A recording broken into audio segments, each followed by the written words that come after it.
So, you still haven't figured out what riding waves is all about, have you? It's a state of mind. It's that place where you lose yourself and you find yourself.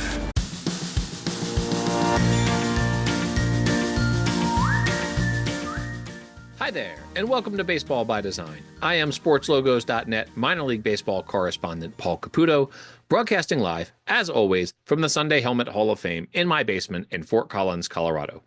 Today we are going to be talking about the West Michigan Whitecaps. They play in Grand Rapids, Michigan. They are the High A affiliate of the Detroit Tigers. Later on in this episode, I will be speaking with designer Jason Klein of Brandy Ose. I'll be speaking with naturalist Katie Janicki Soltesz. And of course, Dan Simon will be here with one of his Studio Simon Stumpers. Right now, I am so pleased to welcome onto Baseball by Design Jim Jarecki, who is the Vice President and General Manager of the West Michigan Whitecaps. Jim, good morning. How are you doing? Morning, Paul. Doing great here in West Michigan. We're under some construction as we head into the 2025 season, but the weather's been good and Tigers are playing well. At the time of this recording, the Detroit Tigers, your parent club, have a 1-0 lead over the Houston Astros. By the time this drops, we'll know how that was all sorted out. So I can say everyone is surprised to see your Tigers there, and they just keep surprising people. So that's been fun to watch. It has. We had a lot of former Whitecaps that wore the logo and wore the jersey, so we're excited for that. And it just shows the closeness of what minor league baseball is. We're a high level affiliate with the Tigers, but these guys, the way the Tigers have been going, it's they're only 2 or 3 years away with the young core of guys that they do have. So it's the future's bright in Detroit, and this is just the beginning, I'm sure. Absolutely. Well, and you have the advantage that I guess more minor league teams have this now since the reorganization, but you have for a long time been very close to your parent club. You're in Tigers country there. I'm sure that factors into how fans enjoy going to West Michigan Whitecaps games, the fact that they get to see the future stars from their own major league team. It does. We've been affiliated with them since 1997, believe it or not. And it's gone by very quickly. We've got 6 Midwest League championships, and 5 of the 6 have been with the Detroit Tigers. And, we're only 2 hours and 10 minutes away from home plate to home plate, LMCU ballpark to Comerica Park. And, there is that tightness to this. In West Michigan, it's a Tiger town, it's a Tiger market. And when the Tigers do well, we definitely see a lot more fans wearing Tiger apparel. And, it's just been a great run that we've had with the Detroit Tigers. And we've seen a lot of guys come through here and to play in the major league level. You referenced, I want to get into the brand here and talk about how come you guys are called the Whitecaps and talk about this logo of yours. But you referenced the fact that you've got some construction going on. I have never seen a game there, but I have visited the ballpark. I remember it being a very nice ballpark. What do you have going on? What upgrades are you making? When Major League Baseball took over after the 2020 season and starting in 2021, there were mandates on there about specific requirements to the field, to the clubhouse, to the facilities that the players have. So we went into that. We were built. We opened up in 1994, so obviously we're 31 seasons into it. So obviously some of the amenities that we have that were great back then, we're kind of small now as the teams have expanded, the rosters have expanded. So right now we're in the midst of phase 2, which going back first, phase 1 was new clubhouses, first and third base side for the players, new weight room, batting tunnel. And on top of that, we want to have some revenue generating spaces. So we built that with that in mind. And now we're going into the aspect of brand new field. Field was 31 years old, so subgrade. I mean, it looked great, but I tell people it's more like an iceberg where it looks great from the top, but underneath it's the big bulky monster that's lurking. And we are able to tear the field up. We're going to change some dimensions. We've been symmetrical since day one. We're going to do a couple nooks and crannies in the outfield area, bring the power alleys in a little bit because we were a pitcher's ballpark. And, now the lines will stay the same at 327, but the power alleys are going to come in about anywhere between 10 and 15 feet, depending on where they're located. But we're going to make it, a thing where it's a little bit more intimate. Fans will be a little bit closer. We'll have terrace areas on the first and third base sides that bring the fans a lot closer to home plate. plate and the action, where you really want to be on top of it, and then allow for, social gathering spaces that, a lot of ballparks are looking at right now. You have been involved with this team. You mentioned the team's been around for a long time. You have been involved with the team since its inaugural season in 1994. So you have seen some changes. Those first 3 years, the affiliation was with the Athletics, the Oakland Athletics. And then, as you mentioned, you switched over to the Tigers affiliation. That's been the affiliation ever since. The nickname Whitecaps, you were there when it debuted. Where did that come from? How come a team in West Michigan, in Grand Rapids, Michigan, would be called the West Michigan Whitecaps? Well, obviously, when the team we purchased this team, we were in the Madison Muskies, who had a great logo. In fact, Madison and I think Chattanooga, those were the first two teams that got little, the creativity came out where they named it, for the area itself. But as we are located here in West Michigan, we're about a half hour from Lake Michigan. So a lot of that tie in here in West Michigan has to do with people going to the beach, going to the lake, going up north. A lot of it has to do with water around here, that because you're that close. And it's one of those funny stories. Is a lot of people say when you move to West Michigan, you don't leave. Or if you're born in West Michigan, you may go away, but you come back. And me personally, I'm from Chicago area, but I'm going on 31 years here, or as I like to say, seasons more than anything with the Yeah. baseball side of it. But it's just the tie-in of what you got. You got the sun, you got the beach, you got the water, and that's the one thing that is created here in West Michigan. Michigan's really divided from the east and the west side of it. When you think Michigan, you think Detroit, but West Michigan has emerged over the last 3-4 decades of business sector, medical sector, but still we tie into that beach and we tie into Lake Michigan. And Lake Michigan is a great area. And when we had the name the team contest, that name came up, and it really stuck with us as far as what you could see when you go to the beach. And on a windy day, when you see the Whitecaps happening, you see how strong they can be, how dominant they can be. And that was really what the name the team contest came up with. And we went with that, and obviously success 31 years later. Well, for sure. In the minor league baseball landscape, for a nickname to last as long as this one has, with really just two versions of this logo, right? And I will be speaking with Jason Klein later on in this episode to talk about the work that they did on the current version, which has been around a while, right? But then the first Whitecaps logo that they had was this very sort of illustrative wave. It was not this anthropomorphic wave character that exists now. So with 31 years with one name and just two logos in today's minor league baseball world, that is some serious longevity right there. How has this name stuck around and survived without major changes and upgrades, in this minor league baseball landscape where it seems like that's happening every other year? I think you hit on it right there. It's 30 years. I think the logo is your brand, and you've had a lot of over the decades. So many teams have changed their name, they changed their identity. But the one thing that is actually, there's two things. It's the logo and your mascot. Um, Crash is our mascot, the most popular Whitecap ever. So you have those two things that you deal with. But when you have your brand, you want to make sure that it stands out. And we went with the original one where it incorporated the water, the sun, the beach, kind of a very simple circle logo, right?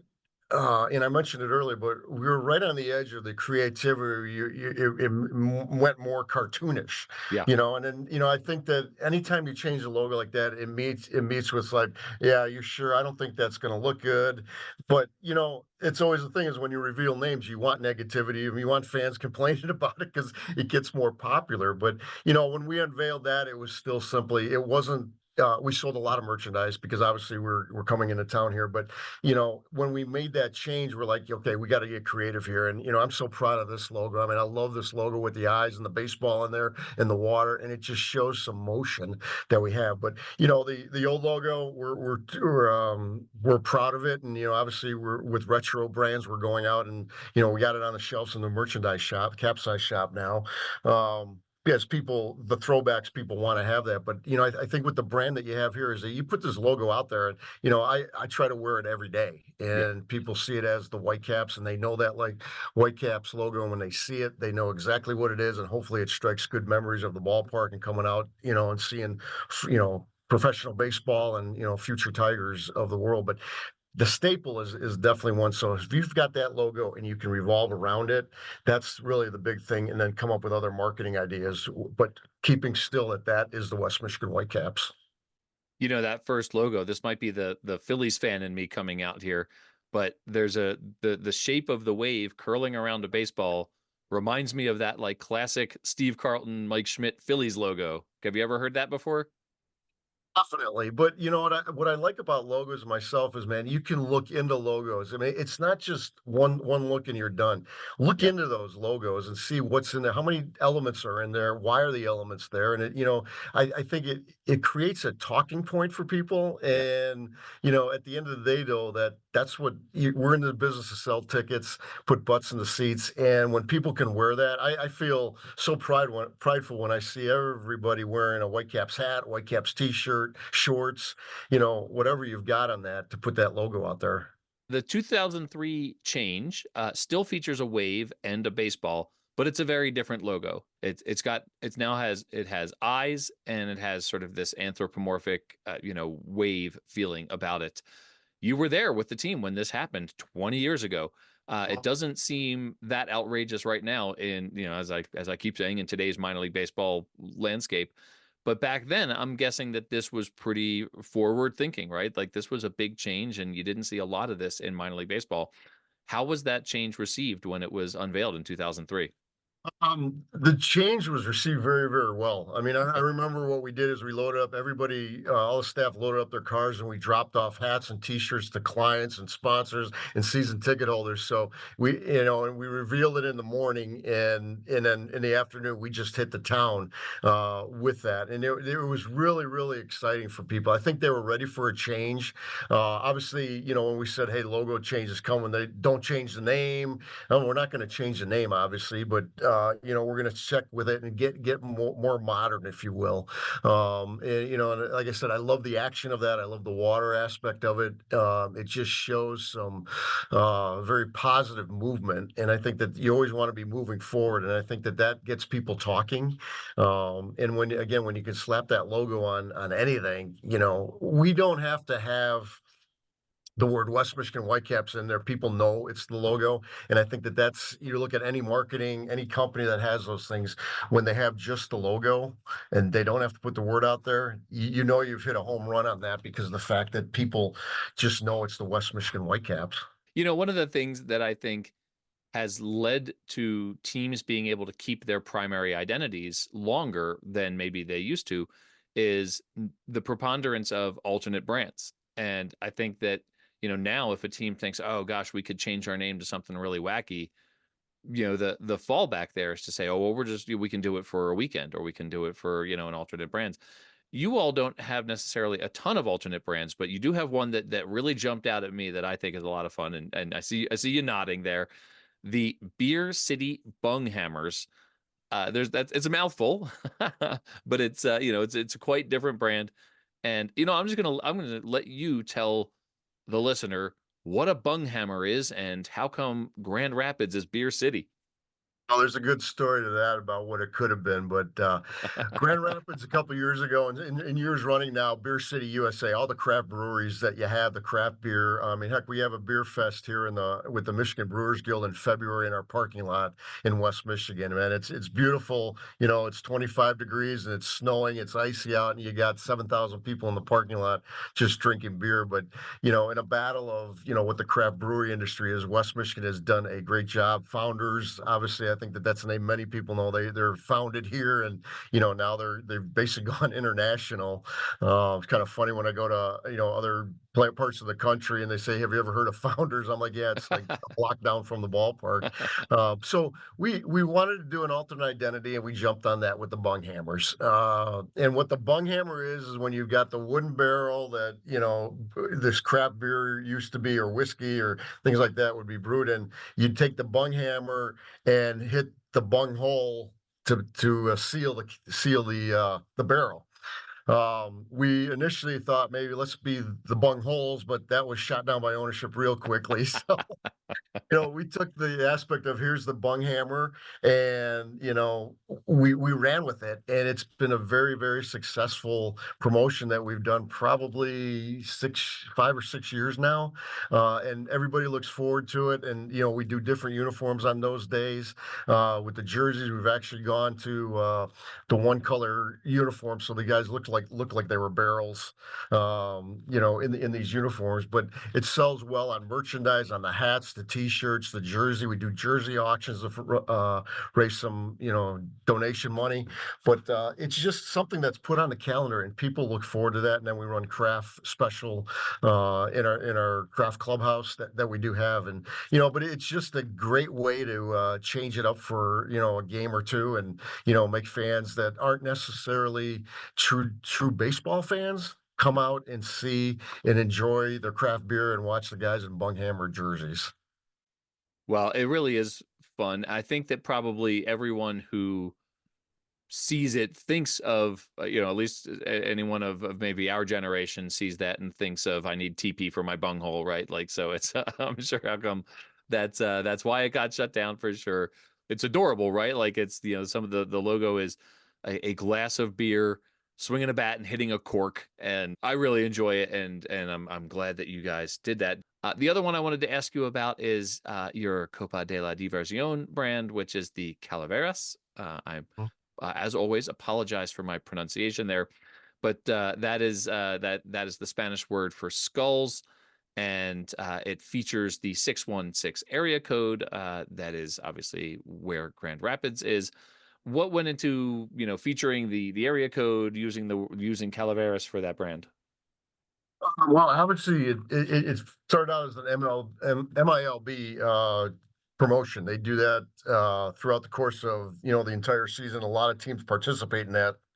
And it was really a great promotion to reach out to the Latino communities, which every city, has demographic wise has it. Obviously, on the roster, we're going to have 6, 7, 8 guys, from those areas: Venezuela, Dominican, Cuba, and it was a great way to hit that market. And we've gotten 3 days that we do those games in Las Calaveras.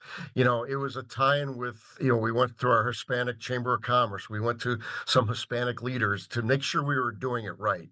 It's when you sit around in a room and say, okay, we're going to do this, and you got 6 people that are not of the Latino heritage, nationality. It's tough. Yeah. So we've involved them in the community, and they've embraced those things where it's okay, come on out to the ballpark. We want to open up this ballpark to everybody. And when we came up with the Las Calaveras, obviously we wanted to again keep it in the West Michigan area, and 616 obviously is the area code for a major portion of West Michigan. And we've been able to tie that in well. And in the game itself, we incorporate obviously the merchandise, the logo, the hat, but we also bring in a Spanish speaking PA announcer. We have Latino dance groups come out here. We play Latino music, and it's just a great way that we expand the fan base. And what's even better, Paul, is that yeah, we have the merchandise on those 3 days, but we're seeing people wearing that logo shirt, that logo hat during regular games, and it's really increased over time. So it was a great way to hit into a different promotional end of it. And to your point about what other teams are doing, I appreciate that, because no other business do I know, other than now the craft brewery industry, where you share ideas. Mhm. I'm calling my buddies in Fort Wayne and Dayton and Midland and Round Rock or whatever, and say, hey, try this promotion because it Mm. works. No other business industry would do that, to steal ideas, but that's what we do, and it's worked out quite well. And it's great that the participation of minor league teams are doing the Las Calaveras angle of things, where they continue to do that and have that type of demographic and that type of marketing that goes on. It's interesting that you say that you would call your buddies in these other markets, because I think, for someone like me, I do this podcast, and I sort of, for me, minor league baseball is sort of a national thing, and you see the trends, you see the larger minor league baseball community. But for most people, I would think, minor league baseball is about the local community, and that is for the teams as well. So you're not competing with the Rockhounds. When you share an idea with them, if you have success with it and they have success with it, the whole industry is lifted up. And so I just maybe that's one of the reasons I love minor league baseball so much, is because it's Oh, just it such a is, and positive vibe. heck, I do it even shorter. Lansing, the Yeah. Lugnuts, they're less than an hour away. Great Lakes Loons, they're about 2 hours away, and we're on the phone with each other every week, saying, "Hey, try this, do this." When they come here, obviously we create that rivalry, and make it look like we have intense dislike for each other. But it's more of, hey, what's going to sell? What's going to sell tickets? What's going to sell merchandise? What's going to make it feel good? Because at the end of the day, it's the players on the field. Yeah. And we as a business, we want to just obviously generate revenue, but also give the great experience and the variety of experiences. And some of the best ideas are stolen. I like to say borrowed, but Yeah. and that's how you do these things to keep up with the trends. Absolutely. Well, Jim, I appreciate this so much. I say this often on this podcast, but I kept you way later than I meant to. So I appreciate you sticking around and having such a great conversation. Where can people find the Whitecaps? Where can people find you online, on social media, etc.? Whitecapsbaseball.com will start you with our website. And obviously on social media, Facebook, we got everything highlighted there with the merchandise. So, take a look at what we got. Got a good variety of that, from the current logo to the old logo to the Bunghammers to Las Calaveras. There's so many opportunities there, but whitecapsbaseball.com will get you started. Well, I'm hoping to hit that team store in person in 2025, because we are talking seriously about Michigan and Wisconsin as a destination for the annual Baseball Palooza road trip.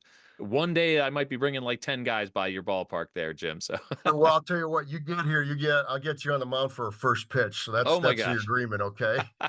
that is a deal right there. We had a first pitch in Scranton Wilkes-Barre last year. It was our first ever first pitch. So we will take you up on that for sure. That is a blast. We appreciate that, Jim. Got Jim, it. thank you so much. We'll see you in 2025. Best of luck in the off season. Appreciate it. Thanks.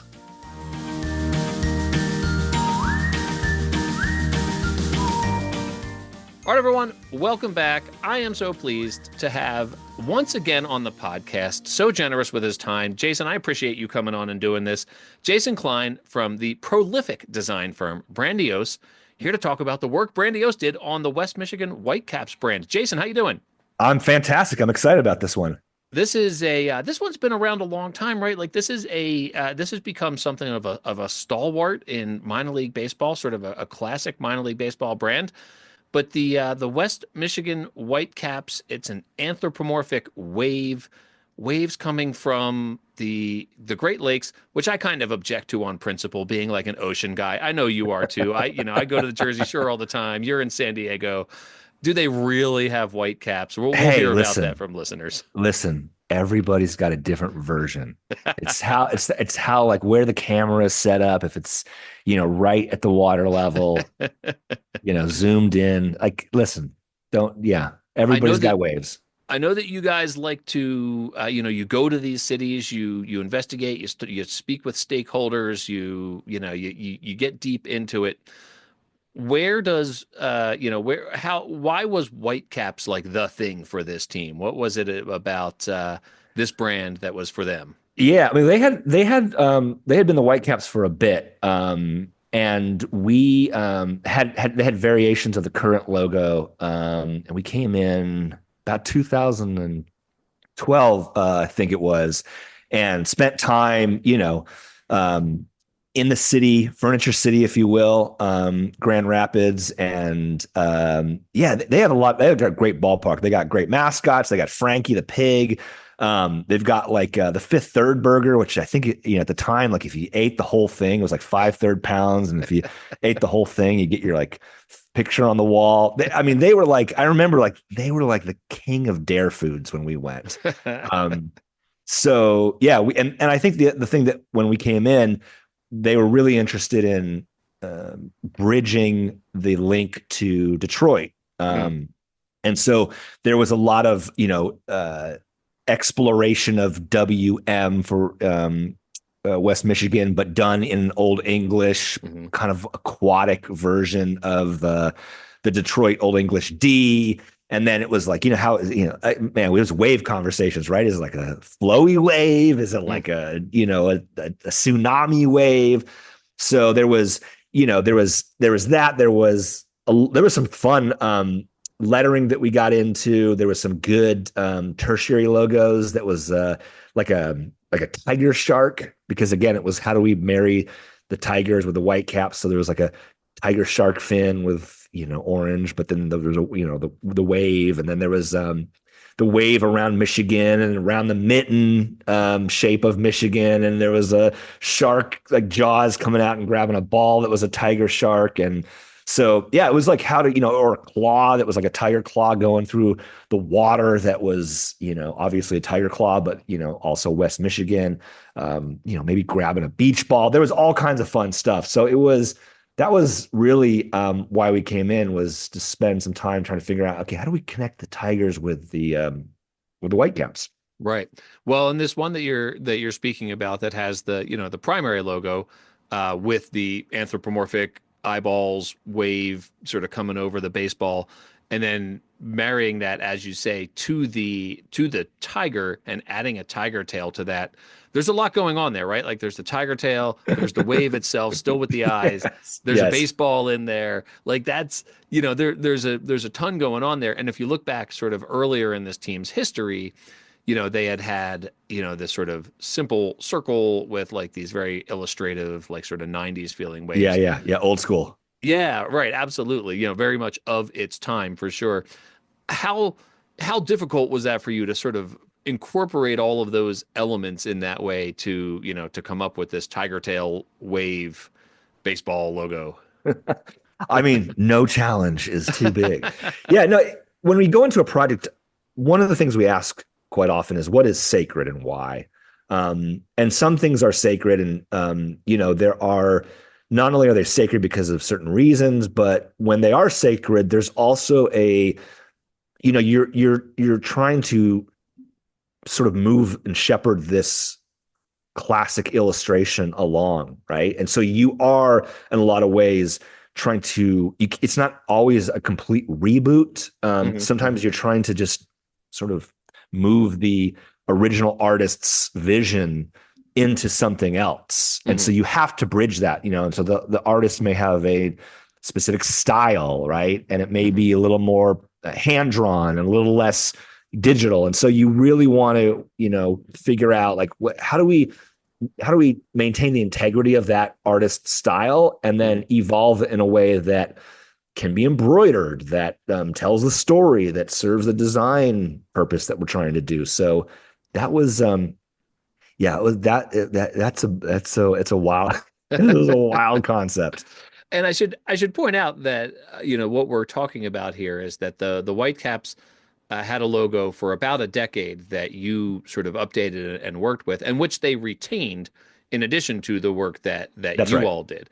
And so I'm curious, you all have built so many brands from scratch. How much of a challenge is that to work with an existing brand and add your own style to it?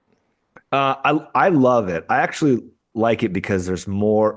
Well, it's two different concepts. One is this idea of inventing intellectual property, right? And you're kind of making it up, from scratch. Whereas another one, there are, the team's been around for years, and it's, they've tried things and they got some weird, kind of quirky things. And you're like, okay, how do we turn up the, the juice on that? And I think that one of the things when we have an established brand is I always say, we're not here to reimagine everything. We're not here to change. We are here to turn up the volume, to turn up the juice, to celebrate, to amplify what already exists. So, Frankie the swimming pig was, a character. It's like, okay, well, this is a pig mascot. He's running around. Like, let's make it a celebrity, right? So a lot of it is, how do you take these stories and kind of, turn them into celebrities, whether it's a character, whether it's a ritual, a tradition, something quirky that maybe people just sort of like, yeah, that's that one thing that we do, or the one thing that happens at the stadium. It's like, no. let's make it a thing. Let's merchandise it. Let's like really celebrate it. Let's tell the story. So yeah, it's I don't know. You have to figure out like what is the thing that we're trying to do. Yeah, absolutely. Yeah, and it's, the evolution of that brand from one designer to another is a really interesting thing to see as, as a fan of brands and a fan of the sport. Jason, before I let you get out of here, I can't have you on to talk about the West Michigan Whitecaps without talking about this alternate brand that you created for them, the Beer City Bunghammers. It's one of these names, and we've talked about like sort of the slight discomfort that comes with Yeah. something sometimes, but it's like Beer City Bunghammers is totally fun. What's a bunghammer? How did you guys, come up with this brand? Yeah, it's like the hammer that you use to sort of like to put the like peg in the barrel, right? The Yeah. So it's a glass of beer. He's yep, swinging a bat. that's right. He's hitting this cork that goes into the Cork. Wow, barrel. yes, yes. Oh, is that the word you were trying to come up with? Was Yeah, the thingy, cork? the thingy that's The thingy. it's made of wood and it's got porous holes and yeah. Yeah.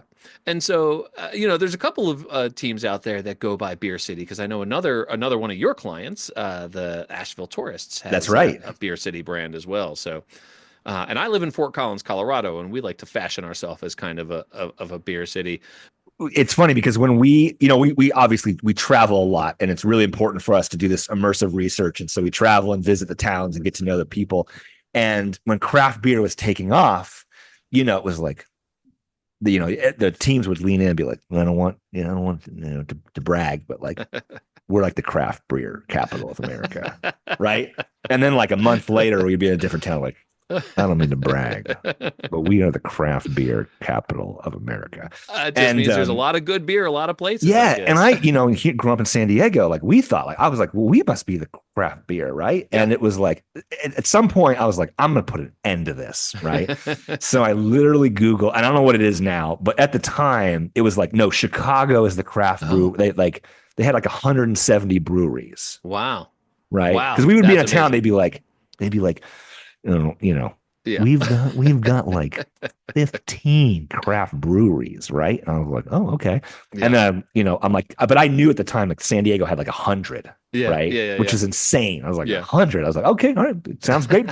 Craft brew capital of America. Yeah. And then I was like, all right, I need to put the end to this. So So Mr. you found it Googs, out. search Yeah. right now. I'm sure somebody in the comments will say, no, it is Yeah, we'll hear about actually it. We're New hearing York about it. City is the craft brew capital of America. Right. Fort Collins, I think, has 17, so we're not quite to Okay. that 170 mark there. But Yes. we had New Belgium, so that was sort of our claim to fame, and now they're bought out by some multinational conglomerate. How Okay. that goes. I'm gonna chime in with late hour. Oh, here we go. Yes. The Crack Research Squad is chiming in with. Yes, the crack research start. According to I don't know what this is.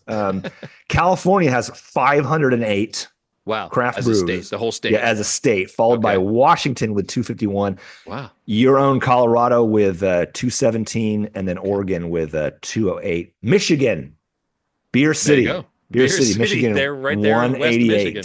188 That's- breweries. So I don't know how that lines up with cities, but yeah, Well, state by state, it's clear that they love their craft beer out west. That's for That's sure. You got right. the whole Pacific coast there taken care of, and Colorado. So, yes. Jason, this is so much fun. I really appreciate your time as always. Thank you so much. And hey, you can find Brandiose, brandiose.com, at Brandiose, all the socials, brand synergy you guys got going on.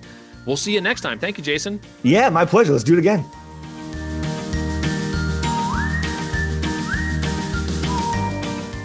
All right, everyone, welcome back. I am so pleased to have on Baseball by Design for the very first time ever my friend and naturalist from West Michigan, from Grand Rapids, Michigan, Katie Janica Soltesz. Katie, good morning. How are you doing? I'm doing all right. As is proper West Michigan tradition, you didn't quite get the Polish Anglicization right, but honestly, that's even better because that is tradition in this area, is to slightly mispronounce all of the slightly anglicized names. I apologize. How would you like to say your name for me? Because I've been saying it this way for as long as I've known you, which is several years. I have been saying your name that way. How should I be saying your name? So my name is Janiki Saltez. To be fair, This is what happens when you attempt to anglicize Slavic names. It does not go well. Janaki Soltez. So well, now I know. I appreciate you saying that, Katie Janaki Soltez. And I'm just going to leave all of this in because this is what the real world is like here. This is Um, Midwest history. Speaking of the Midwest, here we have this team in West Michigan, in Grand Rapids, who have based their identity for now like 3 decades on a body of water that is not immediately adjacent. It's not like exactly right there, right? Like it's like a half hour away. Mhm. The Great Lakes, of course, and then you have also we were talking before we started recording. You cast all sorts of doubt in my mind about an understanding I have had about this team for a long time. What are the bodies of water that this team might be named for? All right. So there is controversy here. Yeah. The West Michigan Whitecaps tell us that they are named after the Great Lakes themselves. So that is Lake Superior, Ontario, Michigan, Erie, and Huron. I said that in completely the wrong order they tell us to and teach us to growing up. Mostly Katie, Lake I think Michigan. you're on the right track here, so I would say just keep going. Oh no. Oh no. Oh, I regret being here. No, I would never. So mostly they tell us that it's off of Lake Michigan, which is about half an hour or so from Grand Rapids proper. However, I was raised believing that it was named after the Grand River, which flows right through the heart of Grand Rapids. And personally, I think that I am correct Hmm. because some of the mascots that they have that come around are specifically Crash and Roxy, the River Rascals, Yeah, of course, which I'm guessing their native habitat is a river. you would Interviews think. have told us that they were born and found just near the river. So I'm holding on to Grand River, but to be fair, Lake Michigan is a little bit more effective for West Michigan as a group. So I will allow them to have this. So, will you get waves on the river that are big enough to have whitecaps? So right now, not a ton, at least not that I've been able to see on my, little commutes. But there is hope in the Yeah. future. So Okay. there's actually been a ton of programs recently and projects dedicated to restoring the rapids in Grand Rapids. We have a lot of dams in the area and things that have been built up to kind of, make the river a little smoother there. And there is now finally big action happening to remove some of those to add the rapids back into Grand Rapids and restore those natural habitats, which is honestly huge. It has been a huge push for years from a lot of different environmental groups. We actually just, I believe it was this last year, had people going out and collecting freshwater mussels and all sorts of cool bivalves out of the river so that when all of this happens, and the waters kind of come back into that space, everything isn't washed away immediately, and they can be lovingly replaced Uh, as soon as things are back to, a suitable habitat for them, which I just love. I love that there are so many people who care that much about our bivalves. That's amazing. all right. The Great Lakes are obviously they're enormous. Why they're Hmm. called what they're called. They are a significant contributor to the larger ecosystem of North America. For the layperson, what is the significance? Why are the Great Lakes so significant that a minor league baseball team in Grand Rapids would base their identity on them? Yeah. So honestly, I think the best way I can explain this is when someone in this area says, "Oh, I'm going to the lake." We all know which lake they're talking Hmm. about. You don't have to say which lake it is. We are surrounded by lakes around here. But when they say they're going to the lake, we know they are going to Lake Michigan. Yeah.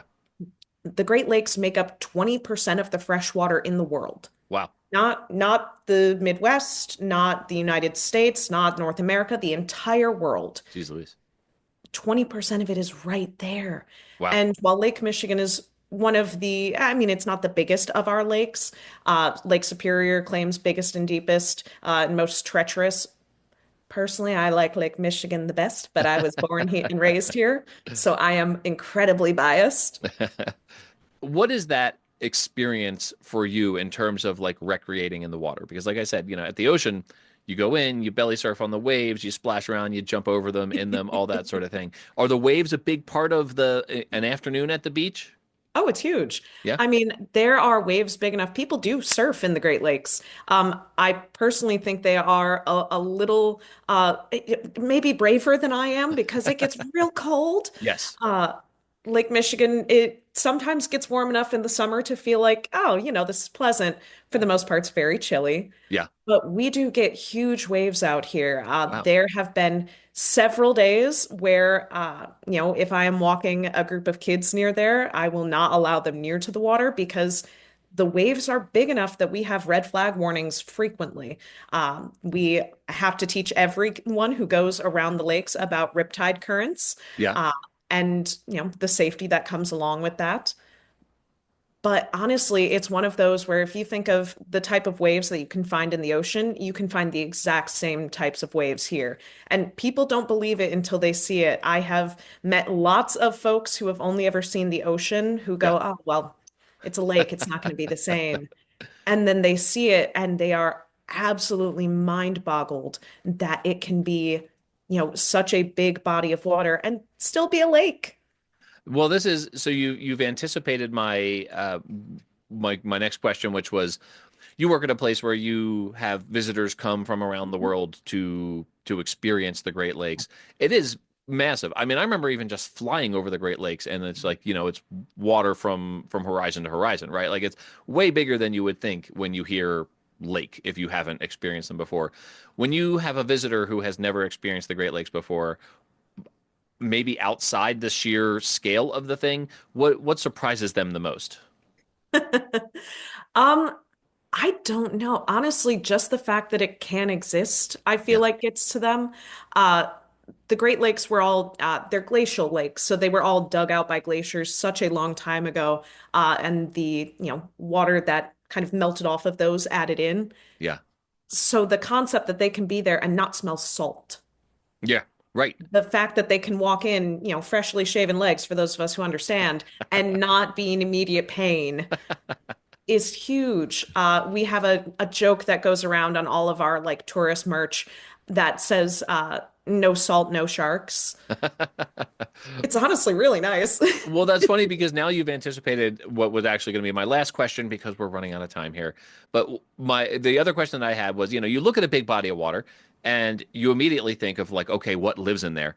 Yeah. What what is the biggest or probably a different question, the scariest thing that lives in the Great Lakes? Ooh, okay. I believe the biggest is a lake sturgeon. Okay. Um, I could be wrong on that, but I'm pretty certain they are very big. Yeah. They can grow longer than 6 feet long. They are these huge, massive fish. But the thing is, they don't hurt people. Their teeth are tiny. They mostly stick around the bottom. They have no interest in biting you. I have never seen one in the wild, unfortunately. However, there are huge efforts to have them coming back. Oh, Lake sturgeon have been a thing in this area since time immemorial. I mean, they used to be a huge food source for Anishinaabe folks in this area, especially around the Grand River, because they would come up here to spawn. yeah. So they are coming back. This is a good thing. Uh, Honestly, I think the scariest has to be people. We're terrifying. Oh, wow. Yeah, this I would think too, again, not wildlife, but the waves, right? Like the waves that this team is named for are it's it is just from my own experience in the ocean, and I'm sure it's a similar thing. Like Yeah. you got to be careful, right? Like, and I'm sure that the storms that kick up over Lake Michigan cause can you, pardon my ignorance here, can you have a riptide in the Great Oh, Lakes? yes. Yeah, Oh, okay. yes. Honestly, we probably don't talk about it enough because we all love the lake so much, Yeah. but it is a serious problem in the area. People who, feel a little overconfident in the water, go out a little too far, don't bring a life vest with them on a boat, which I do not understand. Yeah. There are deaths every year because people go out too far and are taken in by the currents, are taken down by a wave. Yeah. And it's gotten, I would say, better in the last year or two here. People have, there have been a lot of campaigns for better information, better teaching on safety, Yeah. but it is still something we think about pretty frequently. Some of us grew up with parents who would not let us in past our knees until we were teenagers. Yeah. And honestly, I respect it. Yeah. Yep. And also that fresh water, you don't float as well in the fresh water. Like for No. me at the ocean, I'm aware that I at least, because I am what my high school biology teacher gleefully described as dense. And so I sink pretty well in the water. So that fresh water, it's even worse. All right, Katie, I'm going to get you out of here on this. The West Michigan Whitecaps, the baseball team. You live right there in the area. What is your what is your ballpark experience? What do you like to get at the ball game? What are you looking for when you go to a Whitecaps game? Uh, Goodness, one of my favorite things is they have a little grassy area where you can go sit to the side. Yeah. And it's just nice to be able to let the kids run around as the rest of us are watching the game. That is one of my favorite things is the kind of kid-friendly atmosphere there. They do a really nice job of making sure that a ball game can be for everybody. They do, they do. And when you say grassy area, I can't help but jump to my one of my favorite dad jokes, hashtag feel the berm. Oh no, no, Paul. Katie, I'm going to let you go now after that. Thank you so much for coming on and talking about the Great Lakes and a place in the world that you love. Where can people find you or the work that you're doing? Are you online or is there somewhere you can send people? Let's see. Let's see. If you're very fancy and professional, you can find me on LinkedIn. Mm. Otherwise, check out some of the places that I'm currently working for. I'm over at Outdoor Discovery Center in Holland, Michigan, so even closer to the lake if you want to come and visit. You can also find my writings online. I'm currently doing a lot of writing for SciShow Kids, so hit us up on YouTube. Fantastic. Thank you, Katie. Thanks for having me, Paul.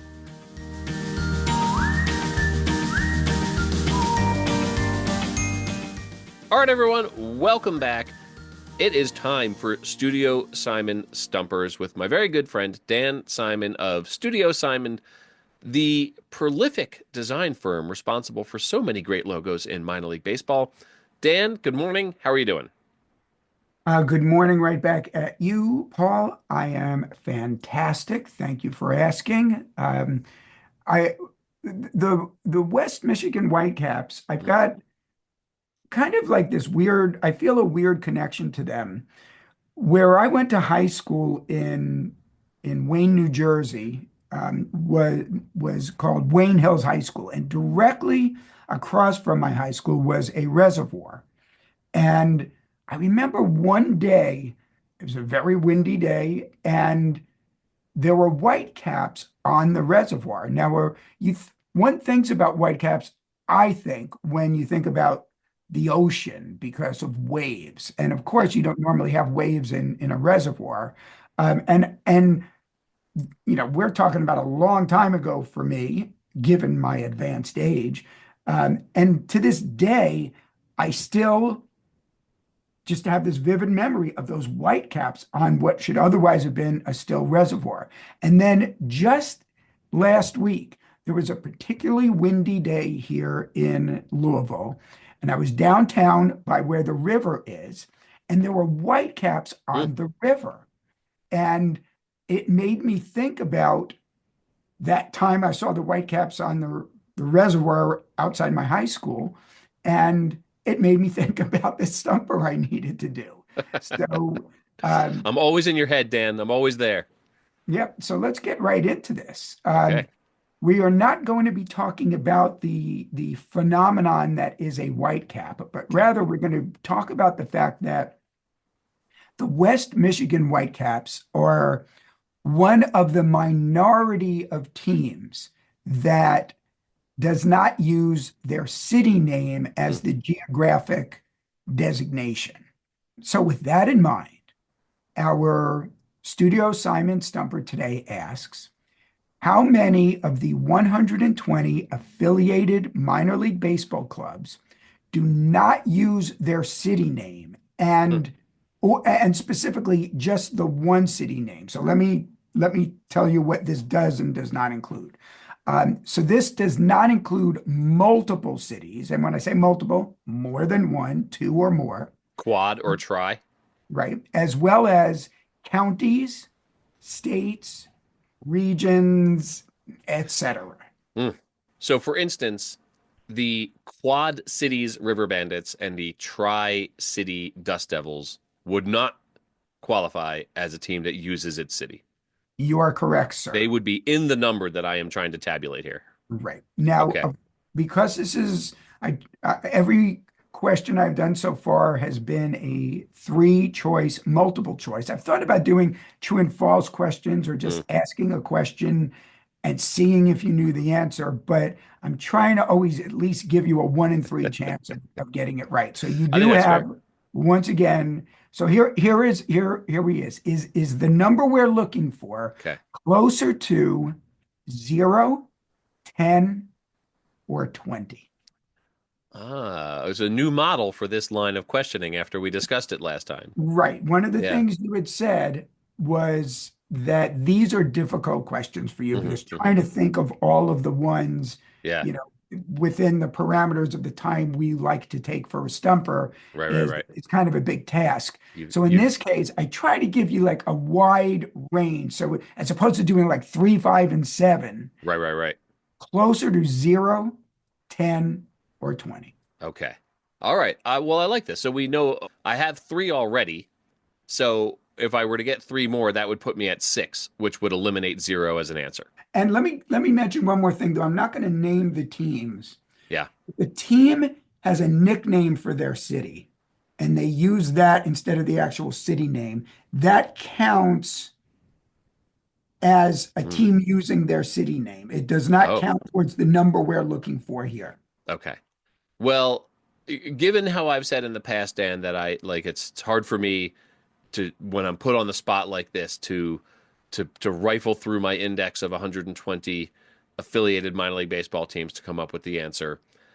I'm betting that there are some that are just named for the whole state, like the Florida Fire Frogs were back in the day, California Angels style.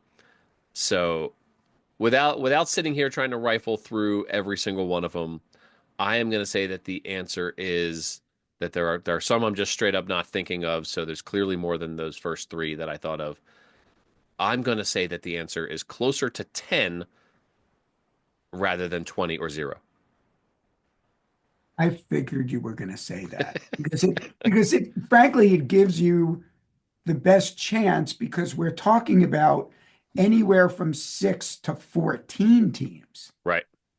As opposed to 0 and 20, we're only talking about 5, 0 to 4 or 16 to 20, and that's 5. Um, Unfortunately, your streak Streak is has over. ended because the correct answer is 17. Now, you mentioned Wow.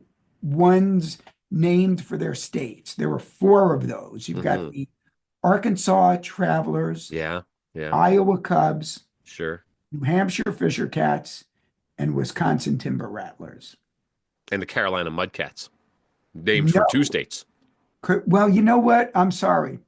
Yeah, for 2025. They don't move to Wilson to adopt that terrible new logo until Okay, I 2026. had included Wilson, but still the answer would be It would still be closer to 20. closer to 20. Yeah, So I'm sorry for that. that's It's okay. not so much an oversight, but I was going with Wilson there. Mm. Uh, Now, by the way, before we go through so we just named 4 of those named for states, and then there were others. So 13 others.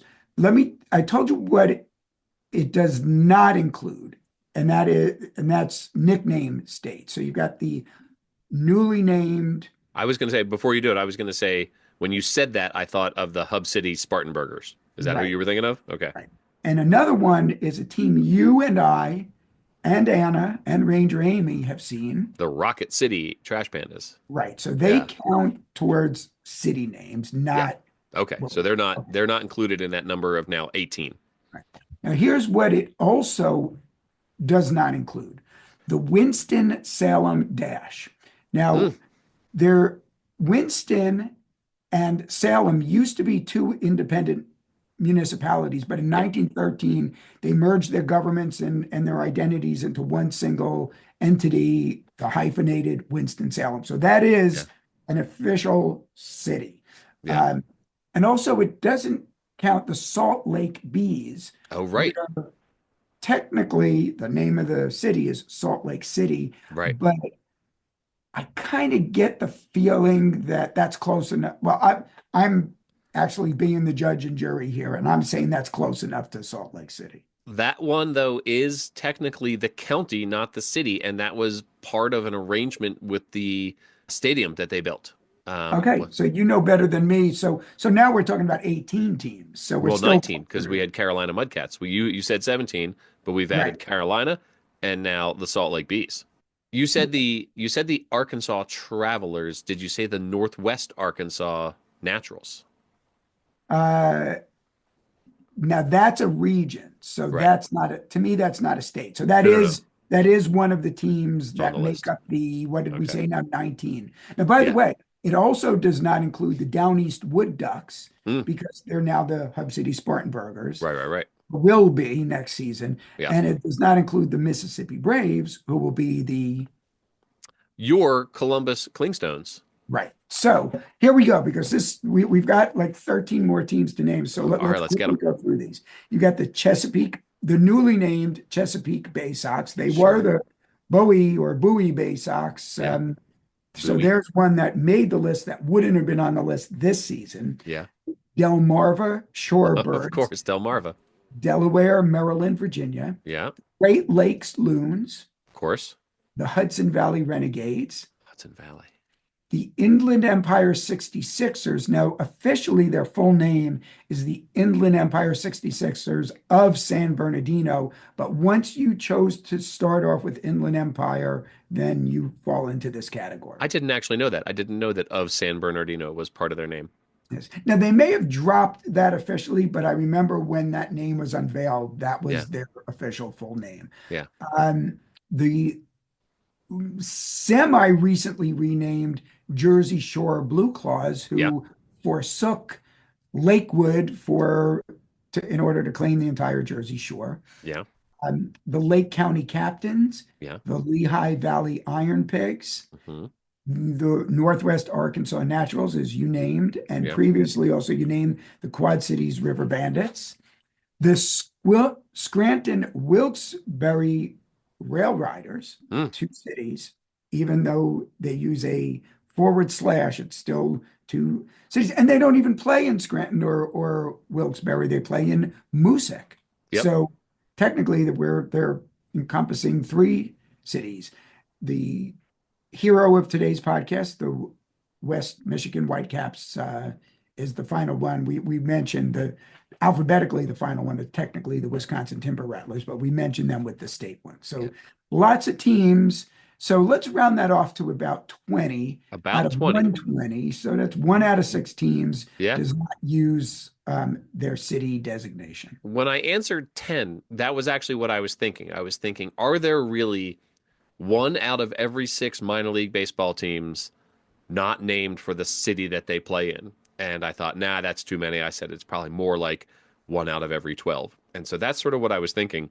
It's fun to go through this list, though, and to think about them. And, to think about the numbers like that don't just pop immediately to mind when you start thinking about that. But if you had just thought of the ones named for states, Wisconsin and New Hampshire and the like, and then to think about, the ones that play off the geographical region, even though it's not affiliated. We just did the Lake Country Dockhounds.